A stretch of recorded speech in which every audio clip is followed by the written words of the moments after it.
Hashtag no music, no intro. Adam West here with offensive lineman, Texas Tech, guns up, Caleb Rogers again. Spoke to you at the Senior Bowl in Mobile. Yes, sir. You became a fan favorite of our podcast. We saw you working out at the Combine. Now we're here at the Big 12 Pro Day. Saw you interact with your family. How this whole process, it's extensive, it's draining. How's this whole process been for you? I mean, we can say like it's been extensive, it's been draining, it's a lot of hurry up and wait, but I mean, it's for the best job in the world. We're going on to the NFL, we're chasing our dreams. I'm not doing all this, interviewing with 32 different people to sit at a 95 at a desk. Oh, right. So, I mean, it's something that you guys kind of appreciate. Like you've put in a lot of different type of hard work, right. Being in the weight room. Like now your hard work is the process, and just staying dialed into it, making sure that you're like ready to go at all times, so you might get a call saying you got to work out tomorrow with a team, or, you might have to do something else like a Zoom. And so, just being a part of the process, I mean, it's great, it's a long process. It really starts in your summer before your senior year, and then you play your season, and then you go straight into your draft and your Senior Bowl, and then you go straight into your combine, and straight into the draft, straight to rookie camp, straight to the rookie season. Like, it's a lot, man, but like I said, it's the best job in the world, so you can't complain. I saw you at the Senior Bowl interacting with your teammates. I saw you on TV at the Combine. I was at the Combine, but I wasn't there for the workouts. Alabama center runs at 40. You're the first one, chest bumping him. Yeah. That is just authentically who you are. Where does that come from?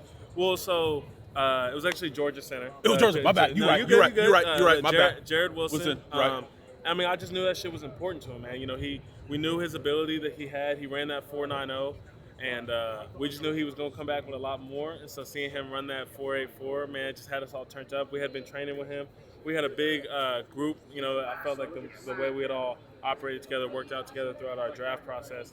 I think we got really tight. Tate Ratledge was right there with me. Right. That's his teammate too, but we all worked out together. Armand Membo, Wyatt Milam. There was just a lot of us there, and so seeing him do that, man, it just turned me up. Like, I'm just happy for him. We're all going after the same job. We all want to do the same thing, but at the same time, like, this is, you personally pouring your all into something, and when you see someone else do the same thing and reap the reward, it just makes you happy. So, just being able to, be there and just celebrate with him, man, I was just happy for him. So, I'm assuming you talked to a lot of teams. Where are teams kind of giving their feedback in terms of where they're seeing you in the next level for the NFL in terms of your position on the offensive line? So, all teams are loving me for my versatility, my ability to play all 5 positions, and, that's what I'm marketing myself as. That's what I am. I think my true position is going to be center, driving the boat, driving the team, telling everybody, where we're going, making sure we're on the same cue. I think that has a lot to do with my athleticism in there. I think that it's kind of like Trent Williams, like he can do a lot of great things, but you would never teach off of it because it's just simply his ability. So, I think my athleticism in the interior lets me do some of those things where, not everybody can necessarily do that, but I can. So, it's going to allow me to do some really good things. And like it's the same thing, my leadership, and like my ability to just communicate, see things on the field, and IQ, I think we just transition to center really well. And otherwise, I can play that same spot at guard. If you can play center, you can play guard. So. Right. Last one I have, we have a Saints podcast. I'd be remiss if I didn't ask you, have you spoken to the New Orleans Saints at all? Have they have any communication with you? And if so, how was that conversation? How was that, if they had spoken to you? Yep, so I met with them at the Senior Bowl and at the Combine. I thought the meeting went great. I met with their assistant line coach. I think that I really enjoyed the way that he installed plays, and, I think I did a great job being able to just give them straight back to him.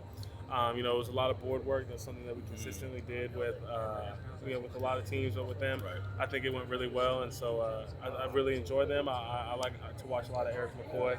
So, that's the same thing. That's a guy that just has great ability at that position. So there's some things that he can do that you wouldn't necessarily coach off of. Right. So, I want to try and take some of those things to my game too, and I think that'd be a good spot for me. Caleb, bro, you're a fan favorite. Good luck to you, bro. Yes, sir. I appreciate you guys. Thank you. Guns up, baby.